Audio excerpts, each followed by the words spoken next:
Hello పొంగనూరోళ్ళు.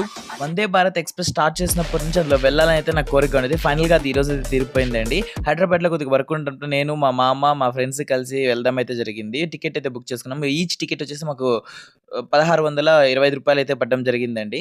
దీని ఎక్స్‌పీరియన్స్‌కైతే చాలా బావుంది.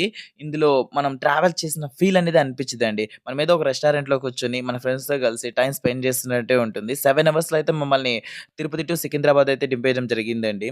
ఇందులో ఫుడ్డు అండ్ స్నాక్స్ అయితే ఇవ్వడం జరిగింది. టీ కూడా ఇవ్వడం జరిగింది.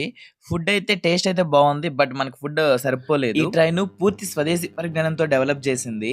ఈ ట్రైను 300 కిలోమీటర్/అవర్ స్పీడ్‌తో అయితే వెళ్ళగలదు. బట్ మన ట్రాక్స్‌కి ఆ స్పీడ్ సరిపోదనేసి 130 కిలోమీటర్/అవర్ స్పీడ్ అయితే లిమిట్ ఇవ్వడం జరిగింది. వాళ్ళు మనల్ని యావరేజ్‌గా 128 కిలోమీటర్ స్పీడ్‌తో అయితే తీసుకెళ్తాడు. నేనైతే స్పీడోమీటర్‌లో చెక్ చేయడం జరిగింది. ఎవరైనా మీరు ఈ ట్రైన్ ఎక్స్‌పీరియన్స్ చేసింటే కింద కామెంట్ సెక్షన్‌లో మీ ఎక్స్‌పీరియన్స్‌ని షేర్ చేయండి. మీరు దీని గురించి ఏమనుకుంటున్నారు అనేది కూడా షేర్ చేయండి.